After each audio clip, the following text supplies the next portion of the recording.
The door wouldn't open. Loretta Jenkins stood on her own front porch, her fingers trembling against the brass handle she had polished every Sunday for over 20 years. She tried again. Locked. A slow, confused breath escaped her lips as she stepped back, staring at the door like it had betrayed her personally. That didn't make sense. This was her house. Her home. 42 years of memories lived behind that door. Every scratch on the floor, every curtain she had sewn by hand, every photo hanging in the hallway, hers. So why wouldn't it open? Maybe I'm just tired, she whispered to herself, fumbling through her purse. Her keys were still there. Same worn keychain. Same silver key. She slid it into the lock. It didn't fit. Loretta froze. Her fingers tightened slowly around the handle as a quiet, creeping realization began to settle in her chest. This wasn't her lock anymore. And what broke Loretta the most wasn't the door. It was the truth she was about to discover behind it.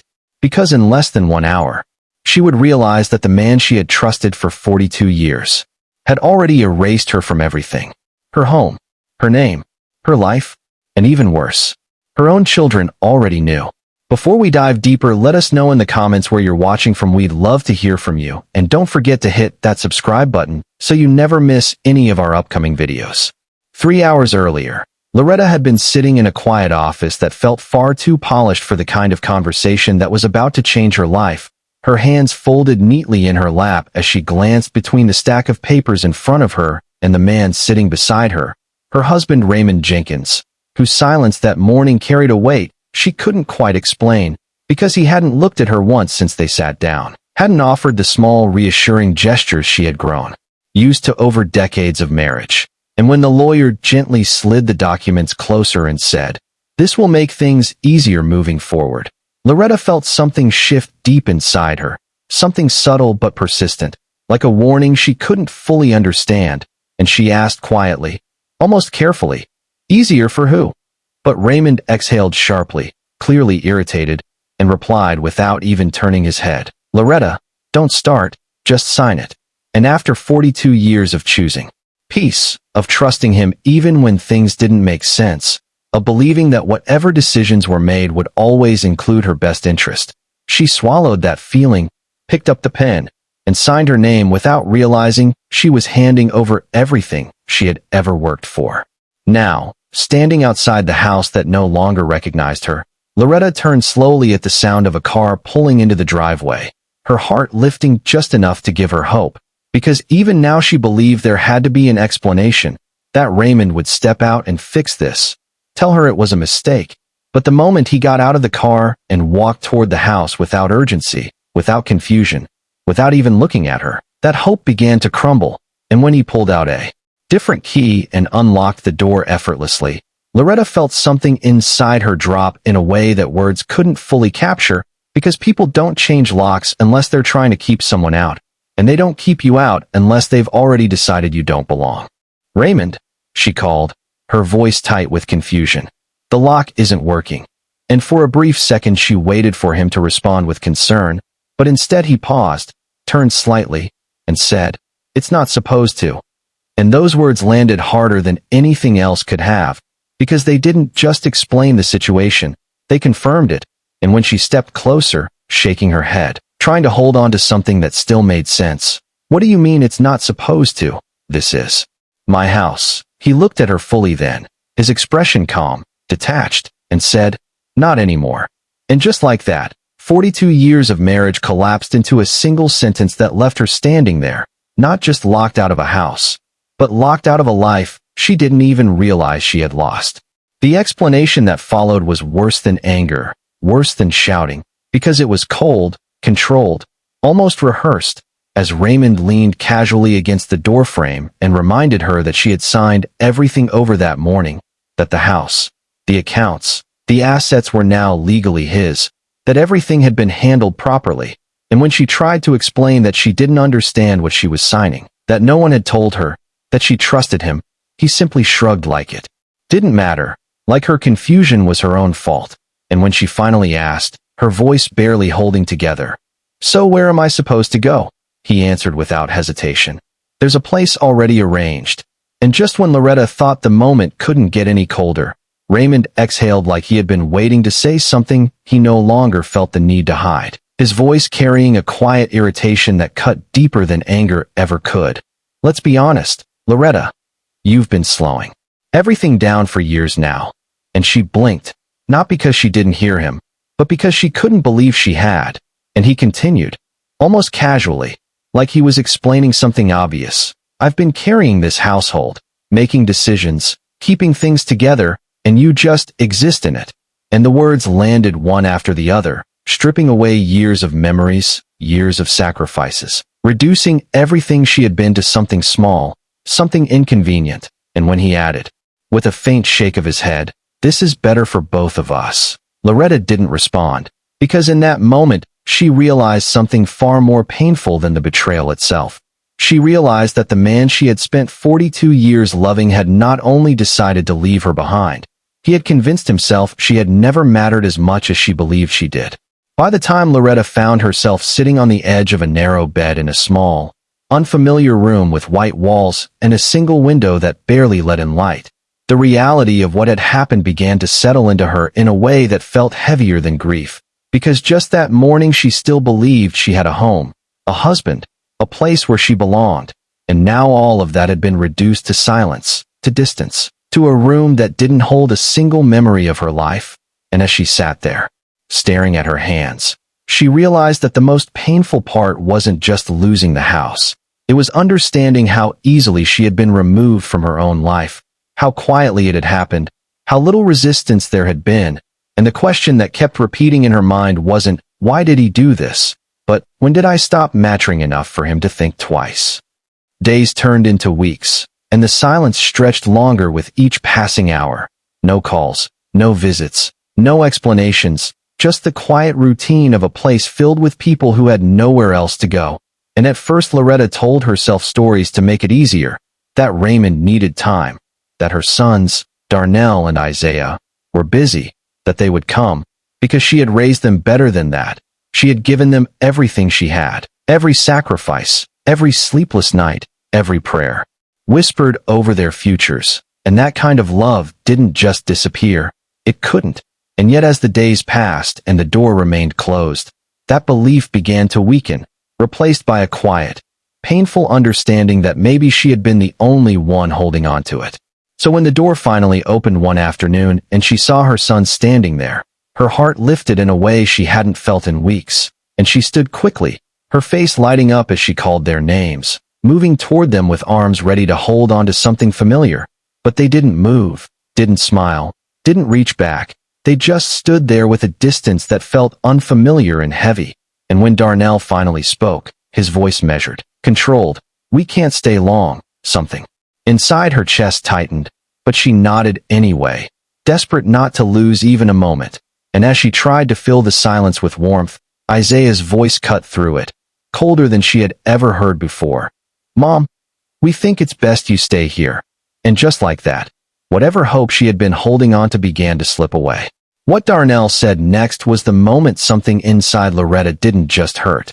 It shifted, because as she stood there holding on to what little hope she had left, he avoided her eyes and said, almost impatiently, "Mom, Dad said you've been confused for a while now, that you've been forgetting things, making bad decisions." And the words didn't land all at once. They settled slowly, like something heavy pressing against her chest, because this wasn't just abandonment anymore.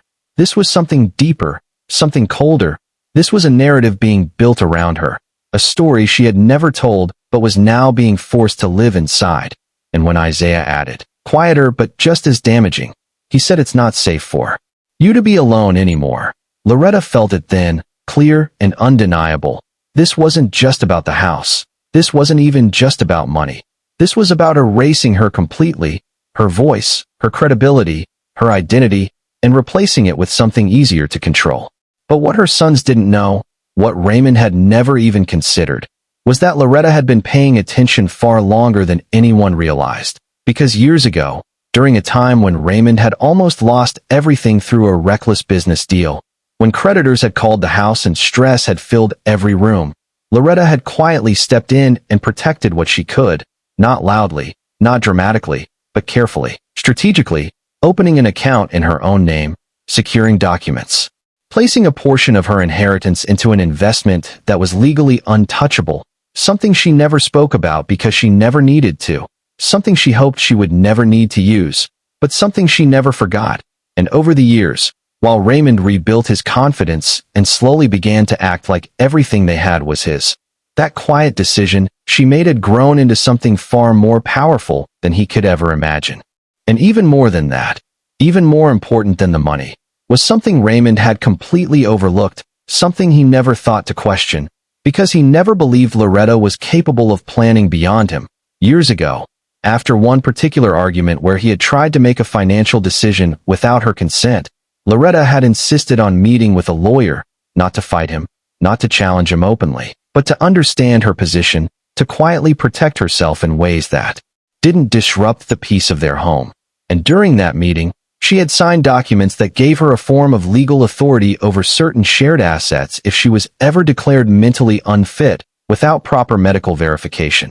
A safeguard that had seemed unnecessary at the time, almost excessive, but now, sitting in that small room, hearing the words her sons had repeated back to her, she realized exactly what Raymond had tried to do, and more importantly, she realized he had made a mistake.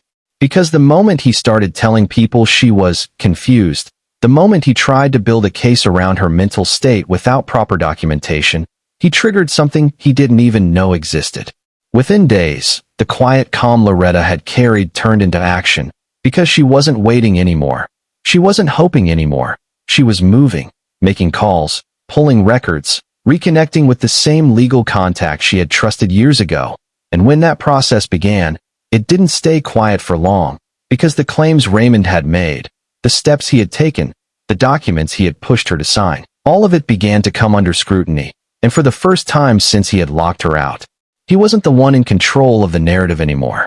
The real shift came on a Sunday morning, the kind of morning where appearances matter most, where people gather, where reputations are quietly maintained and protected, because Raymond had gone to church like he always did, dressed sharply, carrying himself with the same confidence he had worn for years, shaking hands, exchanging greetings, playing the role he had perfected, the respectable husband, the stable man, the one who had everything under control. But what he didn't expect, what he couldn't have prepared for, was seeing Loretta walk through those same doors. And she didn't walk in quietly. She didn't walk in uncertain. She walked in steady, composed, and completely aware of what she was about to do. The shift in the room was immediate, subtle at first, then undeniable, whispers spreading, eyes turning, because everyone knew she had been gone. Everyone had heard pieces of the story, but no one had heard from her, not until now. And when Raymond turned and saw her standing there, not broken, not confused, not lost, but present, focused, and calm, something in his expression changed for the first time, because this didn't fit the story he had been telling. "You told them I wasn't in my right mind," Loretta said, her voice clear, not loud but impossible to ignore, cutting through the quiet tension in the room. And for a moment, Raymond didn't respond, because the confidence he had relied on was beginning to slip. And as people watched, as the space around them filled with attention he couldn't control, she continued, "You told them I didn't understand what I was signing, that I couldn't take care of myself, that I needed to be removed." And each word landed heavier than the last, because this wasn't anger, this wasn't emotion, this was truth, steady and undeniable. Then she reached into her bag and pulled out the documents. Not the ones he gave her, the ones he never knew existed. And as she handed them over to the same people he had spent years building his reputation around, as she calmly explained the legal protections in place, the requirements he had failed to meet, the inconsistencies in his claims, the way he had tried to move assets under a narrative that didn't hold up under scrutiny, the room didn't just shift, it turned, slowly but unmistakably, away from him.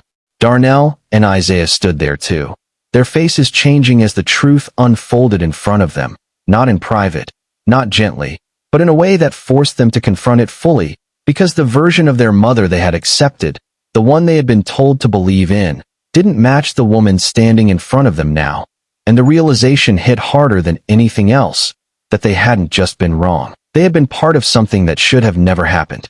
"Mom," Isaiah said quietly, but the word felt different now, uncertain, heavy with something he didn't know how to carry, and Darnell finally stepped forward, his voice breaking slightly as he said, "We didn't know.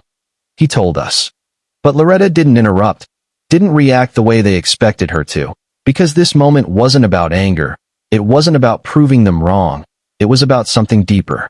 It was about clarity. And when she finally spoke again, her voice wasn't cold, but it wasn't the same either. "You didn't ask," she said simply, and that sentence landed harder than anything else she could have said, because it wasn't loud, it wasn't dramatic, but it was true. And the truth doesn't need volume to hurt. By the time everything settled, by the time the conversations ended and the consequences began to take shape, Raymond had lost something he never thought he would. Not just control, not just assets, but the image he had built so carefully over the years. Because once doubt enters a room like that, once truth replaces assumption, it doesn't leave quietly, it stays, it spreads, it changes how people see you. And for the first time in a long time, he wasn't the one deciding how his story would be told. But the most powerful moment didn't come from his downfall. It came from what Loretta chose to do next. Days later, when everything had settled just enough for reality to take its full shape, Darnell and Isaiah came to see her again. But this time there was no distance in their eyes, no certainty in their voices, only something heavier, something they didn't know how to carry, because the truth had changed everything. And as they stood in front of her, the same woman they had once walked away from, the weight of what they had done was no longer something they could ignore. "Mom, we messed up," Darnell said quietly, his voice unsteady in a way she had never heard before, and Isaiah shook his head, running a hand over his face like he was trying to erase the memory of everything that had happened. "We should have listened to you. We should have asked questions. We just believed him." And their words came out slower now, heavier, stripped of the confidence they once had. And for a moment, Loretta just looked at them, really looked at them, not as the boys she raised, not as the men they had become, but as people who had made a choice. And when she finally spoke, her voice wasn't angry, it wasn't cold, it was something far more difficult to face. "It didn't happen all at once," she said quietly, and they both looked at her, confused, searching for something they could hold on to, something that would make this easier. But she continued, "You didn't lose me in one day. You lost me in the moments you chose not to see me, not to hear me, not to ask me." And the silence that followed was heavier than anything else, because there was no defense against that kind of truth. Isaiah stepped forward then, his voice breaking. "Can we fix this?" And that question hung in the air between them, fragile, uncertain, filled with hope that didn't yet deserve to exist. And Loretta felt it, the pull to say yes, the instinct to make it better, to return to the role she had always played, the one who forgives, the one who holds everything together. But this time, she didn't. Instead, she shook her head slowly, not in rejection, but in honesty. "Not right now," she said. And those 3 words did something none of them expected, because they weren't cruel, they weren't final, but they were real. And for the first time in her life, Loretta chose not to abandon herself just to make someone else feel comfortable.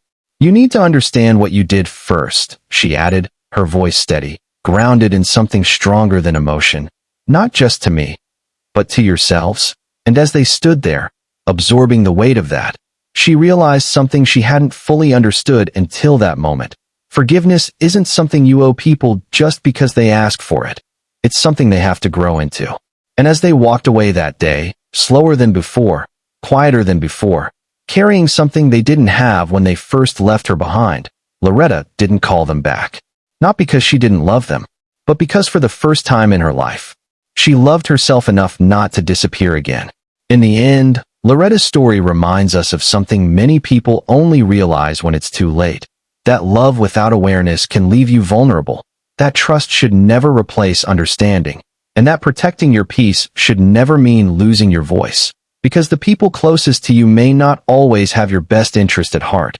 And if you don't take the time to know what you're signing, what you're agreeing to, and what you're giving away, you may one day find yourself fighting to reclaim a life that was quietly taken from you.